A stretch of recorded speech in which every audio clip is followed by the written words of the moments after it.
All right, so this is going to be the answer key and detailed explanations to these practice test questions for your Unit 3 test, which is on bonding. So I left this particular quizzes in order. I didn't shuffle the questions since it wasn't for a grade. So therefore, the order in which I go through these questions is the same order that you took it in. All right, so first basic concept, why do atoms form compounds? That is to satisfy the octet rule. That's the whole point for atoms getting together. They want 8 or 0 valence electrons, that octet, that stable octet or stable 8 in an outer energy level. So that's why they get together and form compounds. Now, we have this concept of an ionic compound. Remember, an ionic compound is when you give and take electrons. And if you'll remember from the periodic table, the elements that like to give electrons are the ones over here. The ones that take electrons are over here. So in order to determine which one is an ionic compound, we're looking one from the left-hand side, one from the right-hand side of the periodic table. Well, sulfur and oxygen are both over here. They're going to share electrons. That'd be a covalent compound. Water, H and O. Well, even though H is over here, it's not really a metal. It's a non-metal like these guys over here. So H2O is definitely not an ionic compound. Carbon dioxide.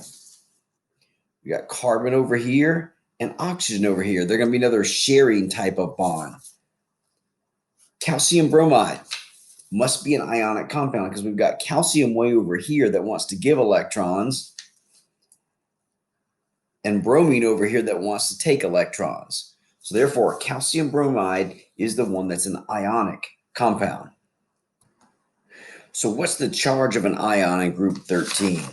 We got to go to the periodic table, and we see that group 13 has 3 valence electrons. So its charge is going to be +3 because it wants to give away 3 valence electrons. What is the formula for calcium chloride? Okay, so we got to go to the periodic table, and we see calcium has 2 valence electrons, so it's going to be a +2.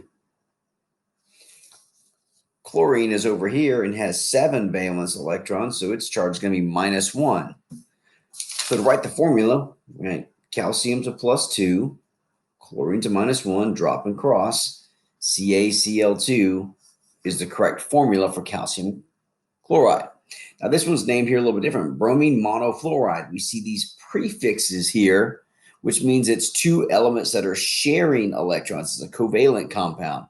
Well, bromine is Br. There is no prefix with it. It's not dibromine or tribromine. If there's no prefix, that means it's just one. The second element always has to have a prefix with it. When we see the word mono, that means one. Fluorine refers to fluoride refers to fluorine. So it is BRF. That would be bromine monofluoride. So here we've got another one of those compounds, one of those covalent compounds that is sharing electrons because it's 2 elements from over here on this side of the periodic table, phosphorus and oxygen. This is not a case where one from over on this side of the periodic table wants to give and these take. These elements both want to take. Well, they can't give and take because they both want to take, so they must share. It's one of these covalent compounds that we name with prefixes. Well, we've got 2 phosphoruses, so that's going to be a diphosphorus. So we know that one's not correct. Penta means 5, so I know that can't be correct. Phosphoric, there's no prefix that tells me 2, so that one can't be correct. So I'm feeling pretty good about this one. Diphosphorus, 2 phosphorus. Pentoxide, pent meaning 5, oxide oxygens. That is the formula for diphosphorus pentoxide. Okay, according to the octet rule, all atoms want to have 8. That's what octet means. Oct, like octagon, means 8. How many valence electrons does nitrogen have? Nitrogen has 5. And we can count that from the periodic table. We know that this group has 3, 4, 5, 6, and 7 valence electrons. Nitrogen's in the group that has 5. Which of the following pairs form a covalent bond? So we're looking for two elements that are on that right side of the periodic table. Carbon and oxygen are both on that side over there. So it's not like one is giving and one is taking. They have to share, which is what a covalent compound is. So I definitely think those two. Now, calcium and chlorine. We already saw calcium's over here wants to give up electrons. Chlorine wants to take. So they're not going to share and form a covalent bond. They're going to be an ionic bond. Nitrogen and sodium. Well, sodium's over here wants to give. Nitrogen's over here that wants to take. They're not going to share. They're going to give and take. And then sodium and fluorine is the same situation. Sodium's over here wanting to give electrons. Fluorine certainly over here wanting to take. So the only one that's going to form a covalent compound is carbon and oxygen.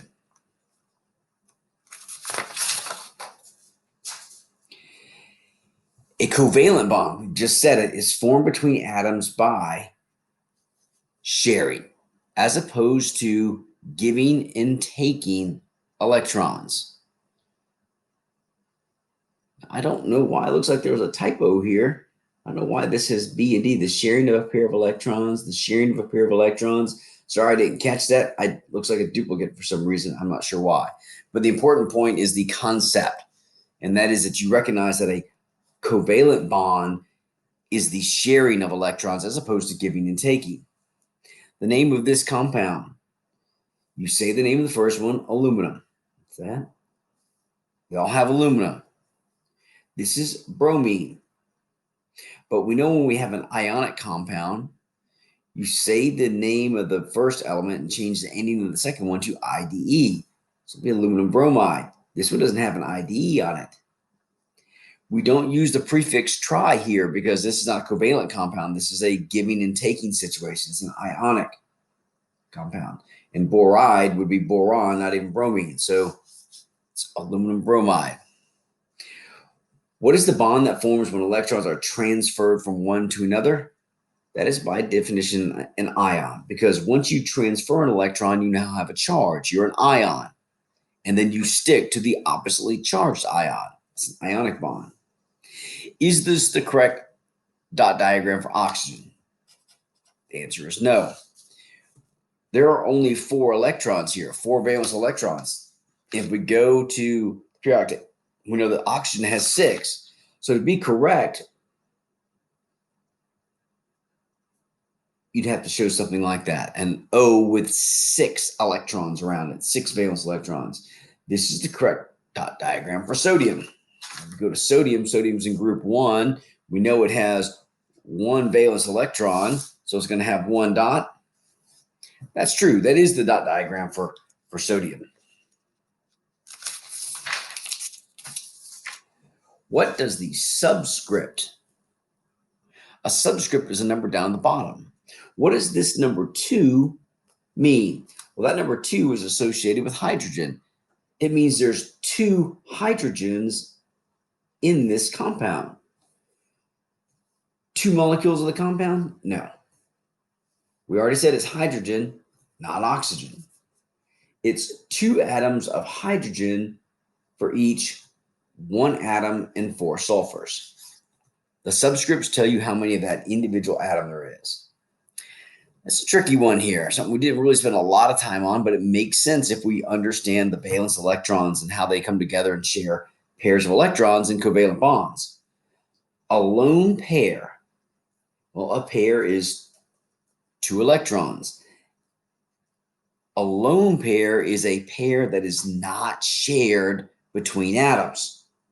So we see here nitrogen. Nitrogen's got these 2 electrons. That's a pair.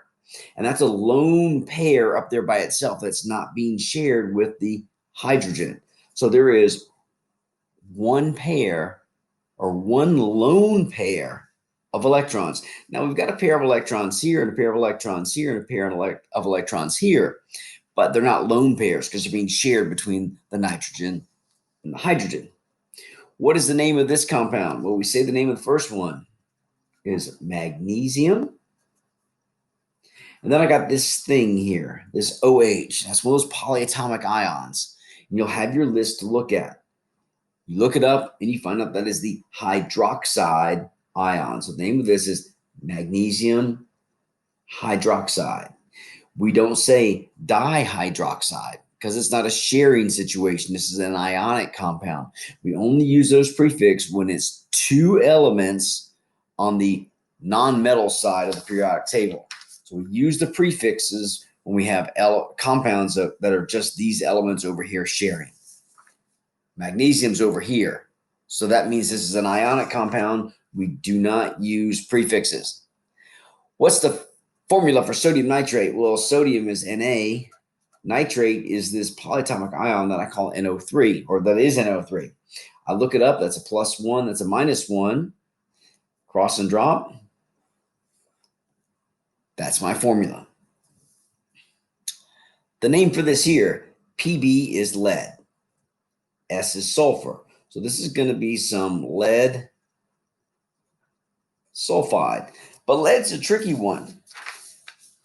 Lead is one of those elements on the periodic table that has more than one oxidation number. Even though he's not really in the D block, he acts like he is because he's way down here with a bunch more extra energy levels. So lead can either be a +2 or a +4. Well, which one is it here? We got to look at the other one. Sulfur is always a -2. If this were the lead that were 2 and we cross and drop, that would be my formula. But that's not what I have here. This must have been lead that was a +4, because then I get 2 and 4, which equals that. So this was the lead that gave up 4. This is lead 4 sulfide, not lead 2. And lead has to have a Roman numeral because it can be either a 2 or a 4. So here we've got iron and oxygen. And I should be recognizing now that, hey, iron's one of those ones that does something funky. It either gives up 2 or 3. Well, we got to look at this formula here and determine what iron has done in this particular compound. Well, we know oxygen is a -2. That's where the 2 with iron came from. Well, if there's a 3 here with oxygen, that means this must have been the iron that was giving 3. So the name of my compound would be iron 3 oxide. If it were iron 2 oxide, I'd have that right there. So there is a difference between the formula you get when it's iron giving 2 or iron giving 3. Okay. Number 21, what is the formula for manganese 3 oxide? Well, manganese is Mn, and I'm telling you that's the manganese that gives 3. Oxygen is O. That's just oxygen because it's oxide. Cross drop, Mn2O3. Mn2O3. Now, which of those blocks in the periodic table tend to have more than one charge number? You know, those funky ones that give up 2 or 3 or 5 or, that we never know, and we have to use those Roman numerals. That is generally the D block. It's those guys here in the middle of the periodic table. What is the purpose of using those Roman numerals? Well, we already said it's a way to tell us what that particular atom is doing when it can do more than one thing. It's not so that Romans can do chemistry. It tells us what those D block elements are doing with their electrons because they can do more than one thing. So we use the Roman numeral to designate or tell, hey, this is the iron that gives 2 versus the iron that gives 3. Name this compound here. Well, this is beryllium and this is chlorine. It's an ionic compound, only 2 of them. This is going to be beryllium chloride. No prefix needed because this is an ionic compound. No Roman numeral needed because beryllium is not one of those D block elements. Beryllium's a guy that always gives 2, so you don't need a Roman numeral to tell me what it's going to do. You know that can't be right because the ending of the second element ends in IDE. This makes sense. Beryllium chloride.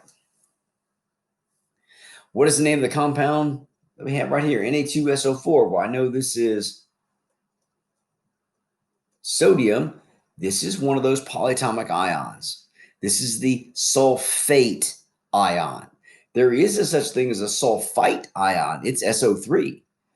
But this is SO4. And you look at your chart and you see, oh, that SO4 thing, I see its name is sulfate. This is sodium sulfate.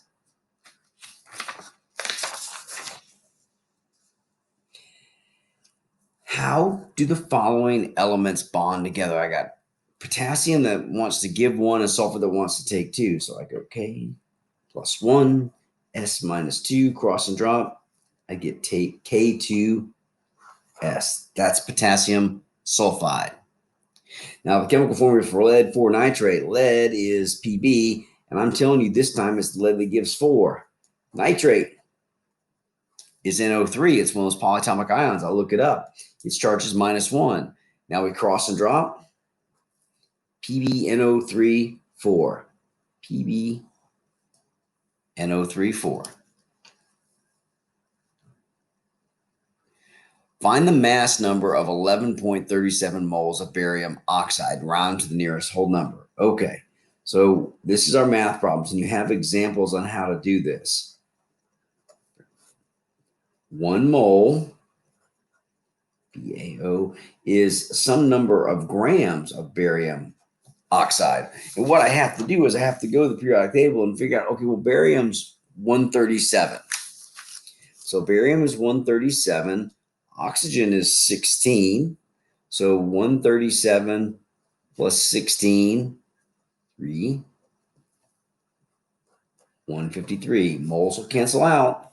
Now all I have to do is take 11.37 times 153. I'm not going to do the math. You can do the math in the calculator. The important part is knowing where that number came from, the periodic table, and how to set this up so that you do the correct math, whether it's multiplying or dividing. Determine the amount of moles in copper 1 bromide that are in 2.76. This 276.9 grams of copper 1 bromide. We got grams of copper 1 bromide in 1 mole of copper 1 bromide. Well, how many grams? Well, I have to go to the periodic table. I go to look, copper is 63.5. So I take 63.5, and how many bromine? Well, I got 1 copper, 1 bromine, and I go to the periodic table. Bromine is 79.9. So I add those two together. We get 0.4. Here my 1. 3. 143.4. Grams will cancel out, and then I can do my math. What is the chemical formula for tetraphosphorus? Well, tetra means 4, and phosphorus is the letter P. So it's 4-phosphorus pentachloride. Well, chloride refers to chlorine. Penta means there are 5. So my formula, I didn't really forgot. Looks like I forgot to change that to a subscript. But you get the idea. That's tetraphosphorus pentachloride. So if you have any questions about why I said the answer was whatever it was for one of these questions, or you're reviewing some other set of practice problems we did and you don't understand why the answer is what it is, or any other general questions, you can send me an email. I'll be on my email pretty much all day, and I will answer you direct questions. Please make your questions as clear as possible. A screenshot of the actual problem that you're referring to would be great. And I will get back to you as soon as possible. Otherwise, I'll see you tomorrow morning in class for your test.